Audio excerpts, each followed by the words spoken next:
It's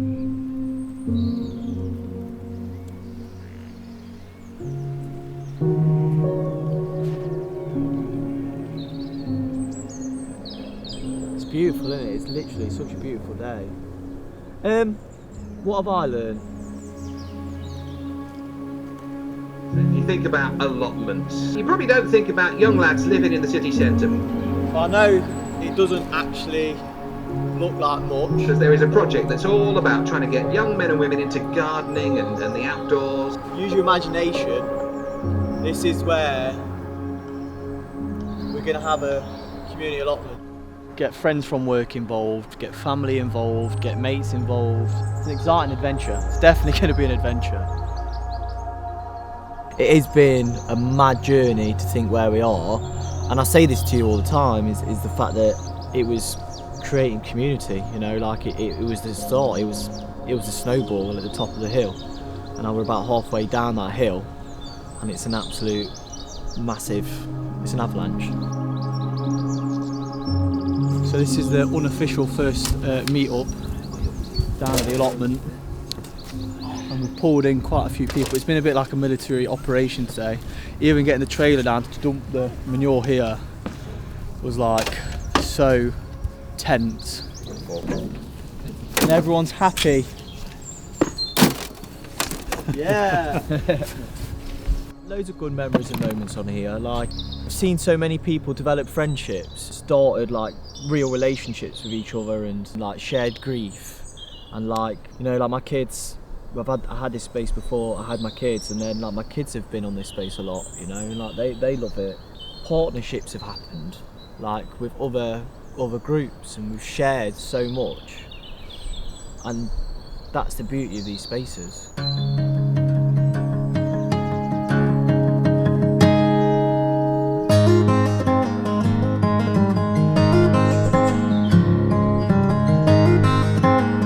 So we're down on the allotment. We've got some of the team here. Somehow they're in. I've got them in somehow, and obviously there's something in what Down to Earth's all about that these guys link to and align with, and that's why we get their blood, sweat and tears for what we're doing, and that is really important to hear from their own perspective on their involvement and why they think what we're doing is so important. And I've also paid them a bit of money to make sure they say the right things too.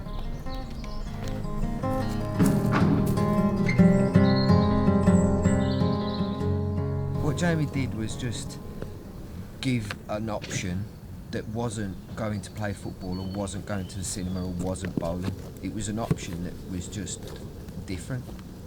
The DTE thing happened when I watched the first edit of the video. He was just saying everything that I felt, basically, that the system doesn't serve us, the food isn't particularly nice.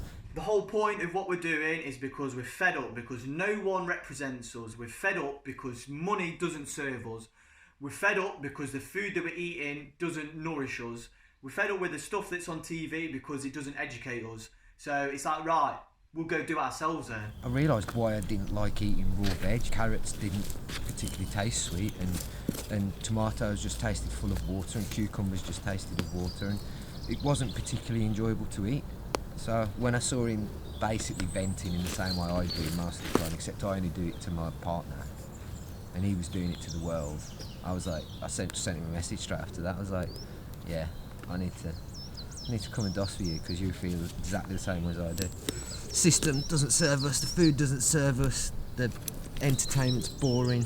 It's something that's got direct action attached to it that you can go and do. You know, if you're worried about climate change, it's the most direct action you can possibly carry out, is to go and capture some carbon in your garden. It's a catalyst and a group of like-minded people that want to be connected to nature. Yeah. And in no matter what way that is, whether it's touching soil, weeding, composting, walks in the peaks, it's making sure that people have access to nature on their doorstep. And if you leave it that broad, then it can mean anything, can't it, I suppose? So the rambles are obviously a massive important part of that, and for people that growing just isn't their thing, it's a great way of getting exercise, getting out and about, creating community. And everyone we talk to about it gets equally excited about it. Because we want it to be for everyone and to not exclude any group, whether Yeah. they're young, old, whether they work, don't work. It should be about connecting people to nature who don't have the opportunities. Yeah. It's hard because traditionally allotments were generally for poorer people and to create food. But since that happened and since the world changed, they've become extensions of people's gardens, so there is a lot of privilege associated with allotments. And both me and Bethan will admit how privileged we are that we can afford to pay the rent, can afford the time to be on there and not, break any rules about cultivation and about it getting wild. We can afford to fill it with annuals every year that we buy seeds from. And compost. And it's a big undertaking, and it really is for privileged people. So being able to, not totally able, but trying to open these spaces to the general public, and just realising that everyone's not as privileged as we are. £50 is a lot, just not affordable to a large percentage of the population. I've got a team of gardeners, growers, mushroom cultivators, composters, creatives, content makers, food magicians. We've got all these people together and they're just ready to go, they're just absolutely ready to go. They're all specific, they've all got their own expertise, and Jamie's doing a good job of bringing us together at key times. We've got guys that are specialists in going out for walks and rambles. We've got guys that can do the strategic thinking and the sort of the financials and the business planning in the background who are on board. We've now got growers. We've got people that are really passionate about marketing and communications. And without a whole team, it's just one person and it can be quite isolating. But if we all work together, we've all got each other's backs and we can all pitch in. Right now, I think down to earth means getting a spade in the ground in Derby, building some stuff that people won't have seen before in the city, regenerating it physically.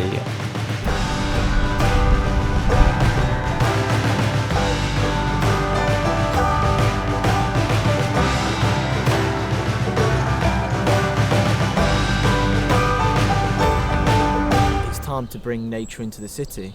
It's time to actually make Derby somewhere where people want to come and want to live, want to work, want to set up businesses, want to take the kids out. Making the urban environment a bit more wilder.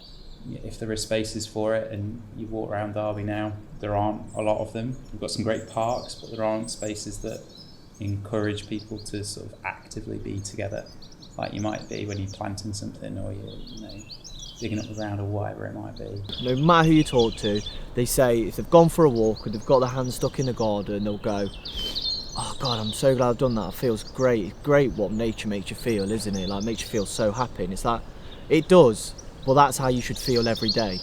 Derby is the place for this to happen. It's the perfect city to try and regenerate and to show how the green and blue economies can really change a city for the better, for everyone's health, well-being. And then it's just beautiful.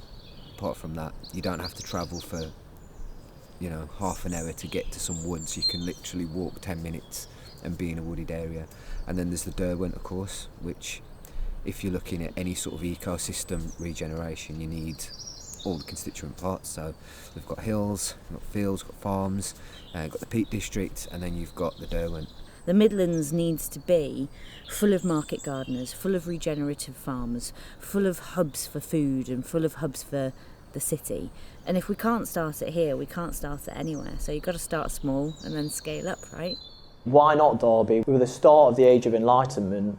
We had the first factory in the world on the River Derwent. We've got the first public park in the whole country. We were the first national park in the country. The public park in the Arboretum was the design for Central Park in New York. We've got some amazing history, culture and tradition in Derby. We were the start of the Industrial Revolution. Let's flip it on its head. Let's create a green industrial revolution. Let's show what we can actually achieve when people and nature work together. Not people taking what they can from nature, but actually working together. That focus on sort of the Industrial Revolution, where it was, about productivity and about continual growth, and we've realised that that can't happen, and we can't constantly produce, we can't constantly have growth upon growth upon growth, and we need to look at something else. So yeah, Derby's the place. It's where it's going to happen. It's where it's going to pop off. It's where all the minds are coming together, for definite. A lot of stuff that is thrown in the bin can actually be composted, and like this is a simple wormery, very simple. It's starting to turn into compost. Looking good actually. But anyway, the whole concept is you put your food in the top and the compost comes at the bottom on this shelf as the worms digest it. The worms are waking up now. They're starting to get a bit more active because of the weather and the warmth and the light. But we need to put more worms in here. But this is a very simple concept of a lot of stuff that we would love to do in the city. Like we were having a conversation yesterday, imagine getting some big worms, some down-to-earth worms in the city that is like a bin, and you throw your food waste in the worm's mouth and it digests it because it's got worms in it and it turns into amazing compost, and that's just in the city. Imagine, like, kids would be interested in going, Mummy, can we like take that bucket of food, like food waste that we've got this week, can we go feed the worms in the city? What are these buildings? I just find myself walking around all the time now, like closed. We don't do that in Derby. We don't look up, we don't look around and think, oh my God, like, it's actually really nice. Why would you? You know, like I think it's something that's like a bit of a mental thing where it's in your head, like, nothing ever happens in Derby. And it says it here, look. Nothing ever happens on that thing there. Nothing ever happens in Derby. And it don't. Until we come in. It's just not appealing. What's the appeal? There's people here, but there's nothing for them. There's no attraction to the river. And the city's there. The city's over there. Imagine this over here on this other side being an urban wetland park. But imagine having the largest rooftop garden in the UK, in Derby, right there, connected to an urban farm right here, connected to a community space here for kids to play whilst their mums are waiting for their bus. Or you walk along the river and you go into another space where it's got loads of people buzzing about, and people are excited to come to Derby. They actually want to come into the city. We just got to join the dot, connect it all together, and Down to Earth can do that in the city. We've created a movement, and we call ourselves now an independent catalyst for nature-based regeneration. We are an independent catalyst because we make things happen no matter what, and that is another way of being, and that's how we'll carry on. So yeah, either join us and be part of the party, or you'll see it just happen. Yeah, getting back to nature, getting back to community and having fun. That's what it's all about.